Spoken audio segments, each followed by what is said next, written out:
কিভাবে কিশোরে আমি বলি মুগরজ রীতিনীতি নাহি জানি করিতে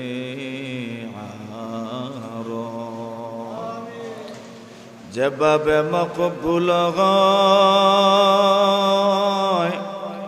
আরো আমরা সে মতে তৌফিক দোয়া করিবা। আয় রব্বুল আলামিন আল্লাহ বিমার হলরে শিফা দান ফরমাও। ও রব্বুল আলামিন আমরার বাড়িয়ে ঘরে আত্মীয় স্বজন পরিবার পরিজন মায়ার মানুষ হল আল্লাহ আমরার জীবনের চলার পথে সাথী সঙ্গী হল। রব্বুল আলামিন আমরার মায়ার মানুষ হল যারা অসুস্থ আল্লাহ সবরে আপনার হাওয়ালা করলাম। আল্লাহ সবরে আপনার দারু শিফা থেকে শিফা দান ফরমাও। রব্বুল আলামিন আল্লাহ জটিল কঠিন রোগ থেকে হেফাজত ফরমাও। আয় আল্লাহ যত মানুষের দোয়ার দরখাস্ত করছেন আল্লাহ সবর উপরে আপনার রহম ফরমাও। ও মালিক মানুষে আমরার কাছে দোয়া চাই মনে করে আমরা কইলে কবুল হইব, কিন্তু আমরা কত বড় গুনাহগার মানুষে যদি জানতো হইল না মনে বলল। এটা মানুষের মুখ দিয়া আপনিও তো দোয়ার দরখাস্ত গুলো আমরার কাছে পাঠাইন। আল্লাহ মানুষের আতানে খুয়াই আমরা শর্মিন্দা করিও না, আল্লাহ শর্মিন্দা করিও না, শর্মিন্দা করিও না। দোয়া করার রীতি কিচ্ছু তো আমরা জানি না রে বলল। এই 3 দিনে যারা উপস্থিত ছিলেন না ওনারা বাকিদেরকে বলতে লাগলেন এমন একটা নামাজ রসুল আমাদেরকে নিয়ে পড়েছেন। বাকি লোকজন বড় আফসোস করলেন 3 দিন মিস করলাম, 4th নম্বর দিন তো মিস করা যায় না। আজকে মসজিদের অবস্থা পুরা মসজিদ ভরা, একটা শুই ফেলার কোনো জায়গা নাই, কোনো স্থান নাই। কিন্তু সময় যায় সময় যায় সময় যায়, রসুল তো বের হন না, নামাজও পড়ান না। ইহাতকে তাহাজ্জুদের আজান হয়ে গেল। মানে আইলেনই না, আজকে পড়াইলেন না। যারা আইছিলেন আজকে এরা কইলে কি রে আজকে দেখি পড়াইলেন না। এরপর নবীজি সাল্লাল্লাহু আলাইহি ওয়াসাল্লাম বললেন ওই নামাজ তোমরা পড়বা উম্মত যেইভাবে আগ্রহ দেখিয়েছে, যদি উম্মতের আগ্রহের সাথে রসুলের আগ্রহটাও মিলে যেত ওই নামাজটার সুন্নত থাকতো না, বরং ওয়াজিব হয়ে যেত। কি হয়ে যেত? দেখেন উম্মতের আগ্রহ একবারে পুরা ছিল। রসুল চিন্তা করেছেন এমনি যেগুলো ফরজ ওয়াজিব এগুলোতেই এরা কি পরিমাণ আপনার অনুপস্থিত থাকে, যদি এটাও ওয়াজিব হয়ে যায় তো অবস্থা থাকবো। তো দেখা গেল রসুলের আগ্রহ এখানে উম্মতের আগ্রহের সাথে মিলে নাই। আচ্ছা আসেন ঠিক মিসওয়াকের বিষয়টা এর উল্টা। নবী আকরাম সাল্লাল্লাহু আলাইহি ওয়াসাল্লাম বলেন লাউলা আন আশুক্কা আলা উম্মতি লা আমারতুকুম বিসওয়াকি ইনদা কুল্লি সালাতিন। রাসূল বলেন আমার উম্মতের কষ্ট হবে বলে যদি আমি মনে না করতাম তাহলে প্রত্যেকটা নামাজ প্রত্যেক নামাজের উজুর সময় আমি মিসওয়াককে জরুরি করে দিতাম। সুবহানাল্লাহ। এটা ছিল নবীর আগ্রহ। উম্মত এটাকে এত সহজে গ্রহণ করে না, এই জন্য মিসওয়াকও ওয়াজিব হয় নাই। আলহামদুলিল্লাহ। নতুবা ব্যক্তিগতভাবে তো আপনিও মিসওয়াক করেন, আমিও মিসওয়াক করি, অনেকেই মিসওয়াক করেন আলহামদুলিল্লাহ ব্যক্তিগতভাবে, কিন্তু ওইটা ওয়াজিব নয়। যদি উম্মতের আগ্রহের, যদি রসুলের আগ্রহের সাথে উম্মতের যদি আগ্রহ মিলে যেত তাহলে মিসওয়াকের আমলটা পর্যন্ত ওয়াজিব হয়ে যেত। কিন্তু রসুল আগ্রহ প্রকাশ করেছেন, উম্মতের এতটুকু আগ্রহ হয় নাই, বিদায় ওয়াজিব হয় নাই। আসেন এশার নামাজের ব্যাপারে রসুল বলেন, লাউলা আন আখাফা আলা উম্মতি লা আমারতুকুম আন ইউআখিরুল ইশা ইলা সুলুসিল লাইল।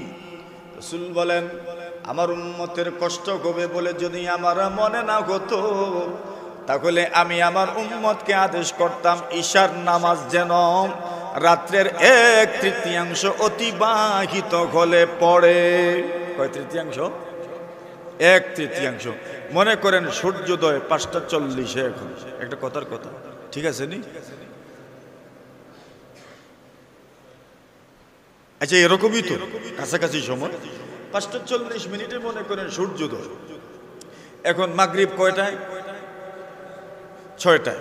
হিসাব করেন, 7টা, 8টা, 9টা, 10টা, 11, 12, 1, 2, 3, 4, 5, 5:30, মানে 11.5 ঘন্টা, প্রায় কাছাকাছি 12 ঘন্টা ধরিলেন। 12 ঘন্টা, 12-র 3 ভাগের 1 ভাগ কত? 4। এখন রসুল বলছেন আমার উম্মতের কষ্ট হবে যদি মনে না করতেন। ওয়ালাউলা আন আখাফা আলা উম্মতি লা আমারতুকুম আন ইউআখিরুল ইশা ইলা সুলুসিল লাইল।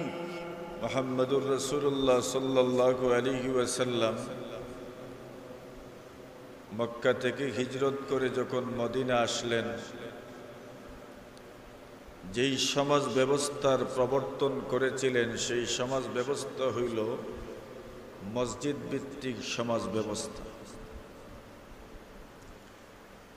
আর মসজিদ ভিত্তিক সমাজ ব্যবস্থাই আমাদের সমাজের জন্য সবচেয়ে কার্যকরী সমাজ ব্যবস্থা। এখনো আমাদের সমাজে কোনো অনুষ্ঠানও যদি হয় তো শুক্রবারকে সামনে রেখেই আমরা অনুষ্ঠান করি। সিন্নি দিতে হইলেও কোন দিন দেই? শুক্রবারে। বলে শুক্রবারে মসজিদে লোকজন বেশি হবে তো শুক্রবারে সিন্নি দেয়।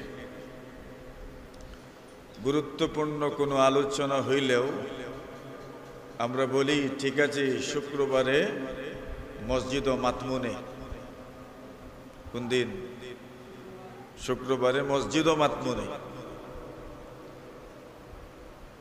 মানে গ্রাম্য যত বিষয় আছে এই বিষয়গুলো আমরা সবচেয়ে বেশি গুরুত্বের সাথে যেই জায়গাতে আলোচনা করি ওই জায়গার নাম হইল মসজিদ। বাস্তবিক অর্থেই সমাজ ব্যবস্থা মসজিদের সাথে যতটুকু সংশ্লিষ্ট থাকবে ততটুকুই সমাজ ব্যবস্থা নিরাপদ থাকবে, সুন্দর থাকবে। এখনো আমরা মসজিদের সভাপতি, সেক্রেটারি যারা হন, আমাদের সমাজ ব্যবস্থায় ওনাদেরকে সর্বোচ্চ গুরুত্ব দেওয়া হয়। আমরা কোনো কোনো ক্ষেত্রে মনে করি ওনারাই আমাদের হামসায়ার গ্রামের ময়মুরব্বী, ওনাদের হাতে দায়িত্ব দেয়। মসজিদ ভিত্তিক সমাজ ব্যবস্থা সবচেয়ে নিরাপদ, সবচেয়ে কার্যকরী এবং সবচেয়ে বরকতময়। এজন্যই রাসূল আকরাম সাল্লাল্লাহু আলাইহি ওয়াসাল্লাম হিজরতের পরে সর্বপ্রথম মসজিদ নির্মাণের উদ্যোগ গ্রহণ করেছিলেন। আমাদের সমাজে সমাজ ব্যবস্থার উন্নতি বলতে আমরা যা বুঝি, শিক্ষার ক্ষেত্রে মানুষকে এগিয়ে যাওয়া। আমাদের শিক্ষার সূচনা হয় মসজিদ কেন্দ্রিক মক্তব থেকে। কোন জায়গা থেকে? আমরা শিক্ষা শুরুই করেছি মক্তব থেকে। এরপরে না কেউ স্কুলে গেলাম, এরপরে না কেউ মাদ্রাসায় গেলাম, কিন্তু মাদ্রাসায় যাওয়ার আগেও, স্কুলে যাওয়ার আগেও আমাদের শিক্ষা প্রতিষ্ঠান কোন জায়গা? মক্তব, যেটা মসজিদ কেন্দ্রিক।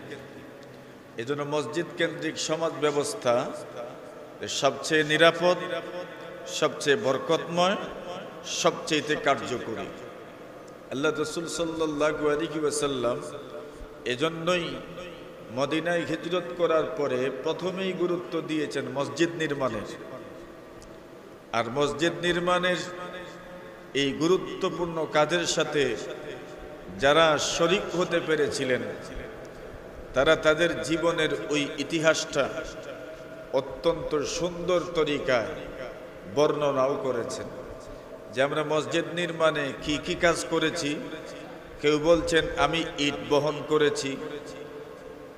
কাবা শরীফ নির্মাণের ইতিহাস, এটাও উম্মত বড় গর্বের সাথে বলে যে কাবা শরীফ কিভাবে নির্মাণ করা হলো। আল্লাহ রাসূল সাল্লাল্লাহু আলাইহি ওয়াসাল্লাম একদিন আম্মা জান আয়েশা সিদ্দিকা রাদিয়াল্লাহু তাআলা আনহাকে বললেন,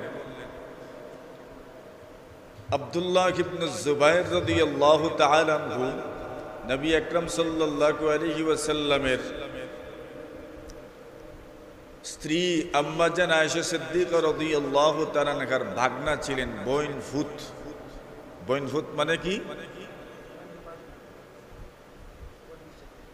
মানে বোনের ছেলে, বইনফুত। এর মানে এটাকেও আমাদের সমাজে বাগনাই তো বলে। আমরা পুরুষ হইলে বাগনা সহজে বুঝি, তো মহিলাদেরও তো বাগনা হয়, বাগনি হয়। বাকি আমরা ওইটাকে ওইভাবে না বলে বলি বঞ্জি আর বইনফুত। সম্পর্কটাকে তো এইভাবেই আমরা উপস্থাপন করি, বইনফুত আর বইনজি।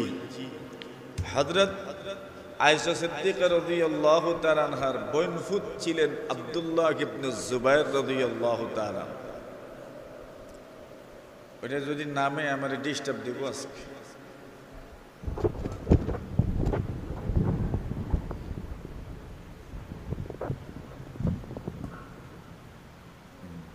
দেখি কত সময় থাকে। হযরত আব্দুল্লাহ ইবনে জুবায়ের আম্মা জান আয়েশা সিদ্দিকার ভাগনা হওয়ার সুবাদে অনেক কিছু উনার থেকে জানতে পারতেন যা অন্যরা জানতে পারতেন না।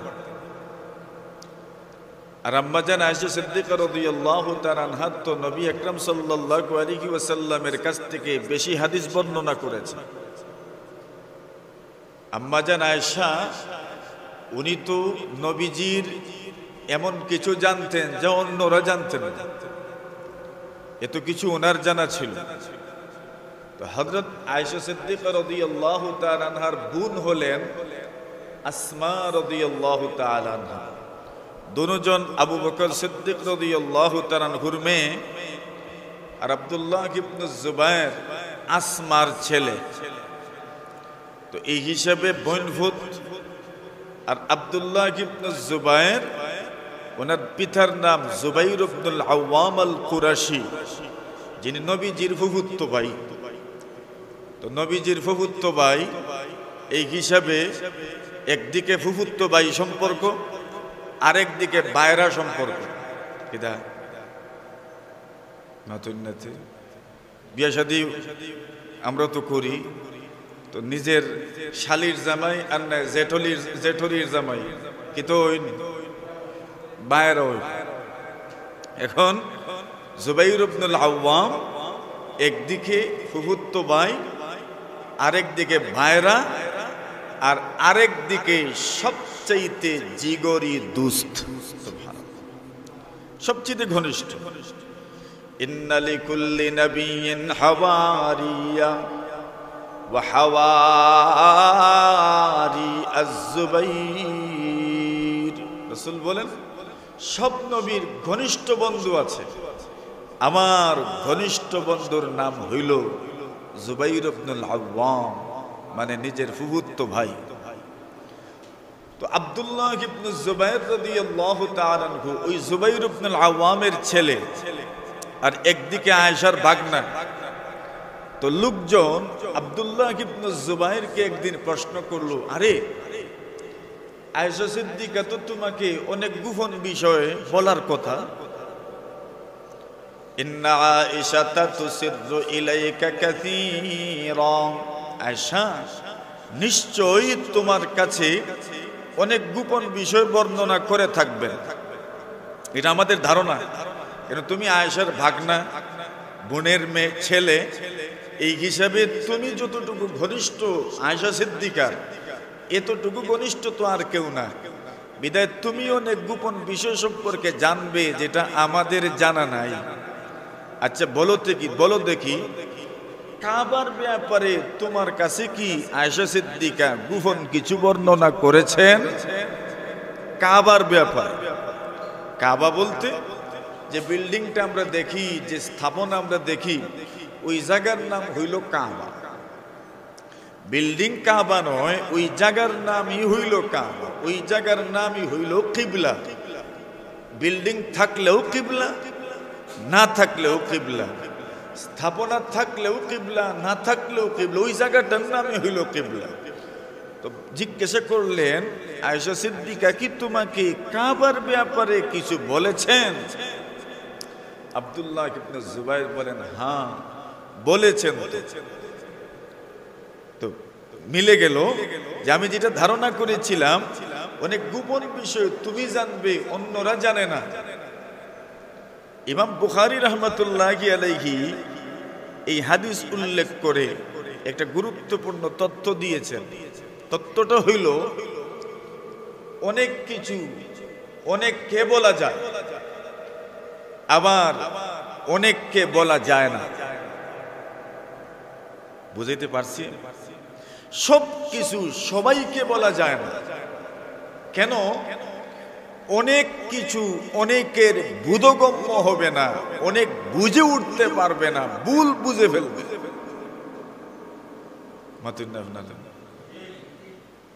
সব কথা সবাই বুঝে না, ভুলও বুঝে। এই দুনিয়ার তো ভুল বুঝার কারণে এই সমস্যা। মূল সমস্যাটা কেন হয়? আপনি বুঝাইতে চাইছেন এক কথা, সে বুঝছে আর এক কথা।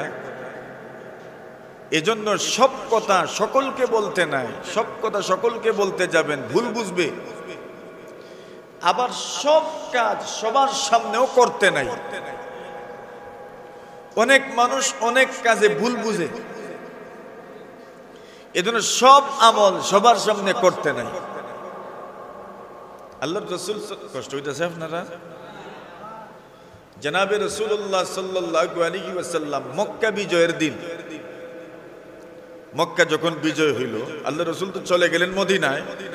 মদিনায় ছিলেন 10 বছর। কত বছর? মদিনাতেই রাসূলের ইন্তেকাল, মদিনাতেই রওজা, মদিনাতেই দাফন। জন্ম মক্কায়, মৃত্যু কোন জায়গায়? আর ফিরে আসেন নাই। মক্কা বিজিত হওয়ার পরেও মক্কাতে আসেন নাই, স্থায়ীভাবে এসেছেন ব্যাস, আর স্থায়ীভাবে মক্কাতে ফিরে আসেন নাই। মদিনাতেই রাসূল সাল্লাল্লাহু আলাইহি ওয়াসাল্লামের ইন্তেকাল।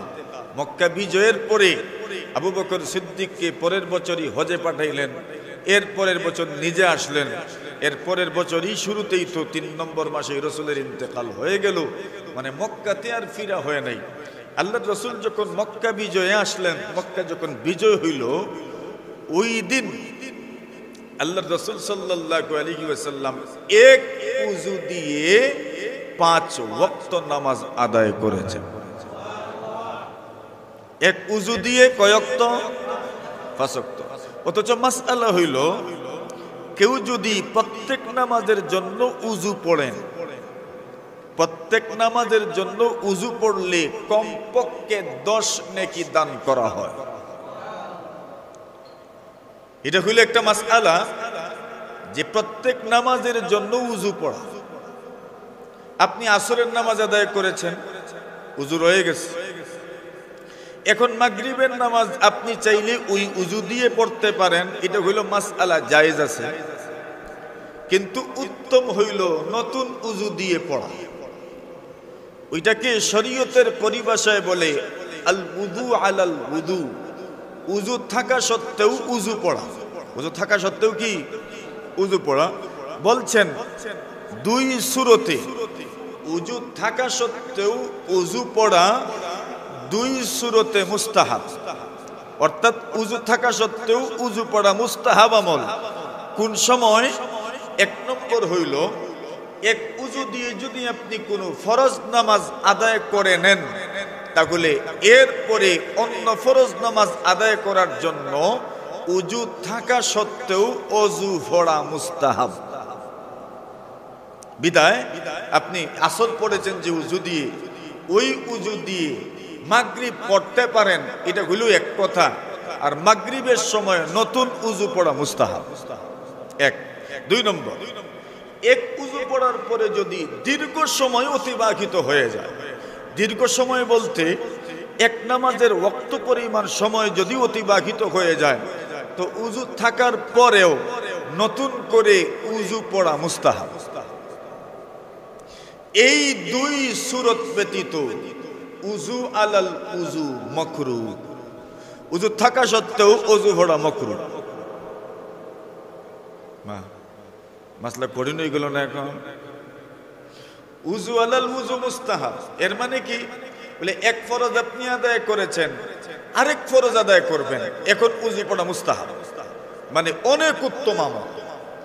আপনি উযু এইমাত্র পড়লেন, কোনো ফরজই আদায় করলেন না, আবার উযু পড়বেন, পানির অপচয়, এজন্য মাকরুহ। তাহলে উযু আলাল উযু, উযু থাকা সত্ত্বেও উযু পড়া, এটা একটা মুস্তাহাব আমল। কোন সময়? দুই সময়। এক উযু দ্বারা যদি ফরজ আদায় করে নেন, তাহলে ওই উযুর পরে দ্বিতীয় ফরজ আদায় করার সময় উযু পড়া মুস্তাহাব। লম্বা সময় যদি অতিবাহিত হয়ে যায়, তাহলে উযুর পরে উযু থাকা সত্ত্বেও উযু পড়া হইল মুস্তাহাব। এই দুই সূরত ব্যতীত উযু থাকা সত্ত্বেও উযু পড়লে পানির অপচয় হয়। বলে আমরা তো পানির অভাব নাই, মেঘে একবারে এক সপ্তাহ হাঁটতাম পারছি না। বলে এরপরেও পানির অপচয়, এটা একটা গুরুত্বপূর্ণ বিষয়। দুনিয়াতে পানির সংকট, বিশুদ্ধ পানির সংকট পুরো দুনিয়াতেই বিদ্যমান। আচ্ছা, আমাদের কত লম্বা হয়ে যাবে, আমরা অনেক দূরে চলে যাচ্ছি, আওয়াজ বড় হয়ে গেছে। মাতুন না, আওয়াজ কি তৈছে বড় হয়ে গেছে। আগে মানুষে আল বাইতা আওয়াজ ধরতা না নি, তো খুব বড় আওয়াজ ধরতা। এখন আওয়াজ বড় হয়ে গেলে আবার সমস্যা, একটা শেষ হয় না এত সহজে সহজে, তো এরপরে আরেক আওয়াজ ধরুন। তো আওয়াজ একটা যে সময় মোটামুটি শেষ হয়ে যায়, তো এরপরে আরেক আওয়াজ ধরুন, ওই আওয়াজে চলে এই আওয়াজ শেষ হয়। এইভাবেই তো সাধারণত আগে মানুষে হাল বাইতা। হাল আমিও পাইছি, শুধু মৌলানা না, হযরত রাসূল করিম সাল্লাল্লাহু আলাইহি ওয়াসাল্লাম যখন মক্কা বিজয় হইল, আল্লাহর রাসূল এক উযু দিয়ে কত ওয়াক্তের নামাজ পড়েছেন? 5 ওয়াক্তের নামাজ পড়েছেন। এখন বলেন তো, রাসূল সাধারণত প্রত্যেক নামাজের জন্যই উযু পড়তেন, কিন্তু মক্কা বিজয়ের দিন রাসূল সাল্লাল্লাহু আলাইহি ওয়াসাল্লাম এক উযু দিয়ে 5 ওয়াক্ত নামাজ আদায় করলেন। ওমর রাদিয়াল্লাহু তাআলা জিজ্ঞাসা করলেন, ইয়া রাসূলুল্লাহ, আপনাকে এমন আমল আমি করতে দেখলাম যেই আমল আপনি ইতিপূর্বে করেন নাই, যেটা আপনার অভ্যাস নয়, এমন আমল আমি আপনাকে করতে দেখলাম, কারণ কি?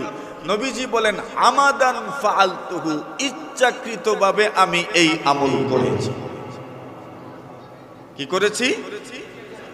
ইচ্ছাকৃতভাবে। এখন আমরা এখান থেকে কি বুঝলাম? বলে উযু থাকা সত্ত্বে এক ফরজের পরে আরেক ফরজ আদায় করার জন্য উযু পড়া মুস্তাহাব।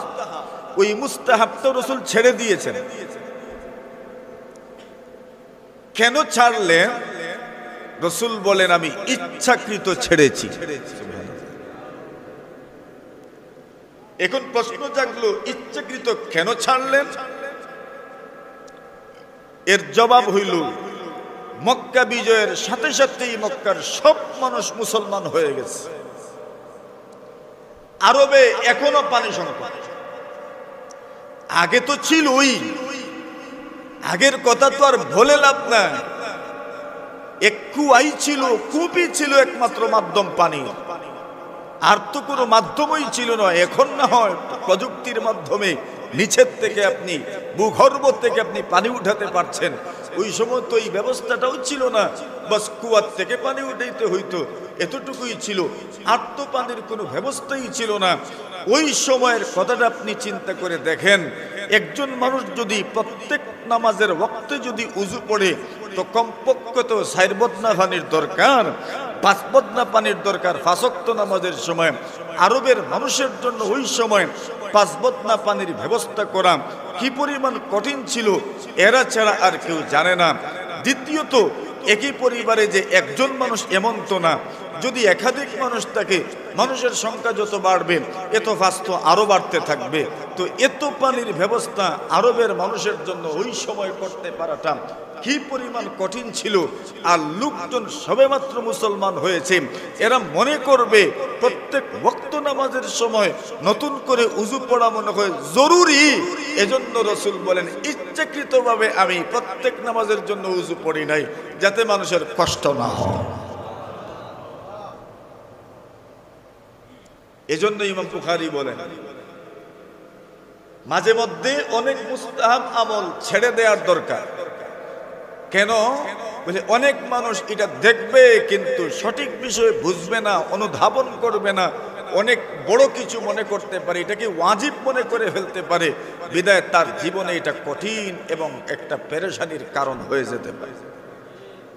আল্লাহর রাসূল সাল্লাল্লাহু আলাইহি ওয়াসাল্লাম হজ্জাতুল ওয়াদায়ে বিদায় হজ্জে আল্লাহর রাসূল সাল্লাল্লাহু আলাইহি ওয়াসাল্লাম মুজদালিফায় আল্লাহর রাসূল তাহাজ্জুদের নামাজ পড়েন।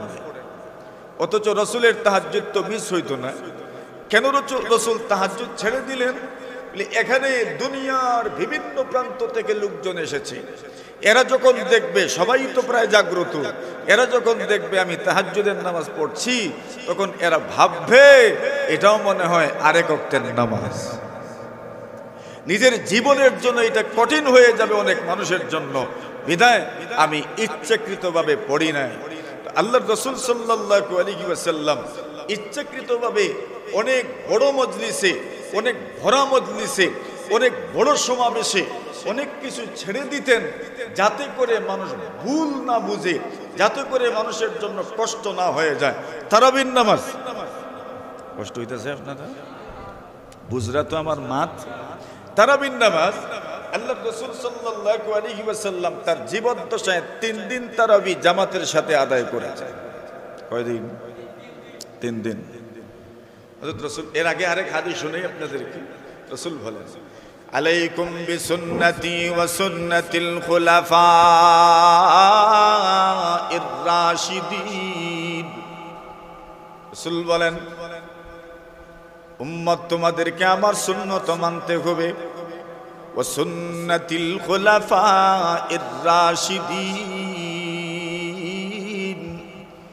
এবং আমার খুলাফায়ে রাশিদিন যারা তাদের সুন্নত মানতে হবে। খুলাফায়ে রাশিদিনের সুন্নত, এটা কার কথা? নবীজির কথা। আমার সুন্নত মানতে হবে, খুলাফায়ে রাশিদিনের সুন্নত মানতে হবে। এখন খুলাফায়ে রাশিদিন কত বছর? মাশাআল্লাহ, কত বছর? 30 বছর। 30 বছরের সময়কাল হইল খুলাফায়ে রাশিদিনের সময়কাল।